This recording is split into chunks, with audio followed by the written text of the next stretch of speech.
The Soviet army moved west, and soon the field hospital crossed the German border. "Dear Lev," Betty wrote in a letter. "I have news to tell you. Some of it is good and some is bad. I wish you were here, that you could comfort me. I really need you. Now I know how my sister died a terrible death. I see death so much, but not like that. The Belarusian guerrillas shot her to death. I'm so lonely. You are the only one I have. I hope you find your family, and we live all together. I already forgot how it feels to have a family. I hope for a family, and I have something else to tell you. I'm in trouble. I'm pregnant. It seemed unreal at first, but then I realized that it's for real. I hoped for a miscarriage because I go to the battlefields and carry the wounded for long distances to the hospital shed, but it has not happened. I'm pregnant, and I feel the baby. It moves inside my tummy. I hope you don't change your mind to marry me. I'm sure it's a boy because he is so active. He is a real fighter. I hope he looks like you, and I hope that we'll have a chance to watch him grow up happy, without a war. It's so silly to hope for something like that, but I hope anyway. I hope he grows up and you can take him to a ship that you've built. I know it's too much to wish for, but I really want it to happen. I love you, and I hope. Betty. Even though Betty was pregnant, she was not dismissed from the army for another couple of months. The Soviet army prevailed, taking over one town after another, but the Germans fought to the death, in agony, and the casualties in the Soviet army were high. Betty kept living among death, saving soldiers' lives and having no perspective of a future, even though another life grew inside her. She kept spending all her money, paying locals to take care of the wounded. She kept working around the clock, having no mercy on herself or her unborn child. A battle lasted for too long.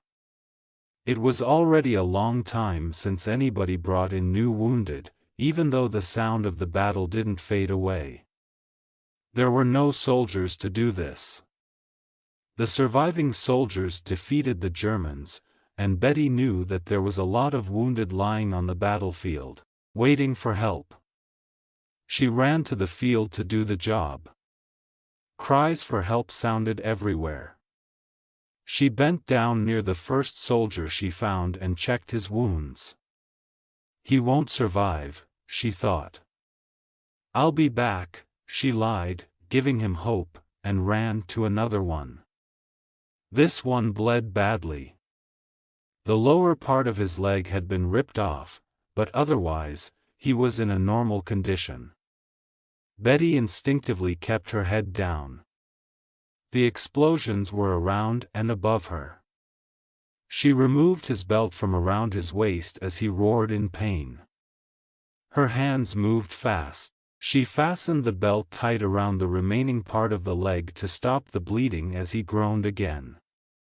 Betty lowered herself to the ground and felt as the baby kicked inside her, as if warning her, "Please be careful." That should have been a pleasant experience, but Betty ignored it. She stood on her knees and applied her entire force to turn and mount the soldier on her back. He was big and heavy. She pushed herself up from her knees, holding the man on her back, and walked as fast as she could toward the field hospital, dragging her legs heavily. A bomb exploded right next to Betty. She and the wounded soldier were pushed up into the air, thrown, and smacked against a tree. The soldier hit the tree first, and Betty fell on him, crushing his lower jaw with the back of her head. The world suddenly became silent. The wounded soldier with a broken bloody face yelled something, but she didn't hear any sound. How could this be? Betty thought. The world spun around. The acrid smoke stung her vision and burned her mouth and nose. Tears rolled down her cheeks. She was disoriented and unable to move. The soldier crawled closer to her and yelled something into her face. "I don't understand you," she said, but didn't hear her own voice. "How can I understand you if your jaw is broken?" she thought, as he grabbed her hand and pulled. He crawled, pushing his body with his healthy leg, dragging the pregnant nurse after him. Betty passed out, but felt someone grab her from the ground.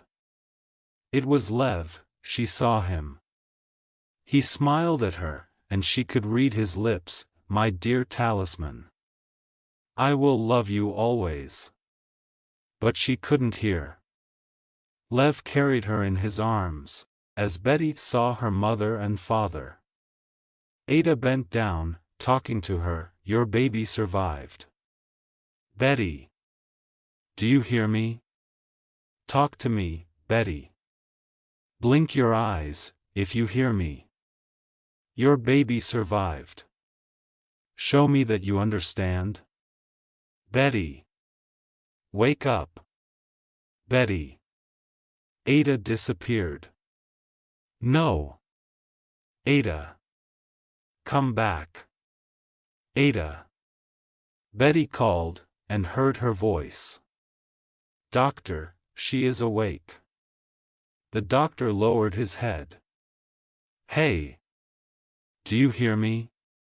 "Yes," she said, and heard her own voice as if it sounded from the underground. "Good. Good. I thought we lost you, sweetheart. The nurse can't die. Do you understand?" He smiled. "Doctor," Betty called. "How is that soldier that was with me?" He laughed. "Now she is back. Didn't I tell you what she was going to ask me first?" "He is okay, Betty. We sent him to the main hospital." "Am I wounded?" "No, but you sustained contusions to your entire body. So, just take it easy. Betty, I don't want to transfer you to a main hospital." "Thank you. So, I'll order you to stay in bed for a few days, until I release you." He loved the girl and took care of her himself, not trusting anybody. "Also, I have something for you, sweetheart. Here." He gave her an envelope. It was a letter from Lev. "My dear talisman. Of course I'll marry you, I told you that long ago. And you said, yes. Remember? I can't believe that you wanted to kill my son. I want you to get out of there as soon as you can. I don't want my son to be born in Germany. I want him to be born in Leningrad. Go to Leningrad, to my apartment. My brother, Joseph, lives there with his family. They are very good people. They'll take care of you. When I come back from the war, we'll live there as one big family, as you wish. I'm so sorry about your sister. I know how you feel. I lost David, and I can't believe that I'll never see him again. We don't even have his grave. I wrote letters everywhere, and there is no trace of my parents, Yalta, or David's wife, Faga, with children. Well, she is not his wife anymore, but widow. I'm so sad to say so. I wrote to Sarah, Faga's sister, to Birobidzhan. I hoped that they might evacuate to the Far East and live with her, but she wrote back to me that she hadn't received anything from them for already 4 years. I fear the worst. Sarah also wrote to me that she became a grandma. She has a grandson. Do you remember, I told you about them? They have a son, Daniel. He was not drafted to the war because he was underage. And now I found out that he is already a father. The math doesn't work for me, but regardless, we need kids, especially boys, because a lot of men were killed during this bloody war. I hope we have a son too. I'm sure that it's a boy. I can't wait to see you again, my love. Now, I have more incentives to come home sooner. I can't wait to hug you. I can't wait to become a father. I'm dreaming about being a father. Isn't it crazy? I promise you that my boy and I will build a boat together, and then we'll take you to the sea and go fishing. We'll be good pals. I'm thinking about his name. I thought about naming him after your father, Abraham, or any other name that starts with an A. What do you think? Love you always. Please write to me. I'm waiting. Lev. In a couple of weeks, Betty's stomach got too big, and she asked the doctor to let her go to Leningrad. Betty, you don't have to go. You'll be better off with us. Here, we have food and medication. You earn a good salary. You have so many friends here. Stay with us. I'm worried about you. The frequent headaches that harass you so badly and the injuries you sustained could affect your baby. Nobody can take care of you better than I. Please stay with us. Look, the war is almost over. We'll take care of you here. Leningrad is ruined. You have nobody there to take care of you. Lev said that his brother and his family live there. Who could take care of me better than my family? There were just 3 weeks left before the due day when Betty packed her few things and left the field hospital.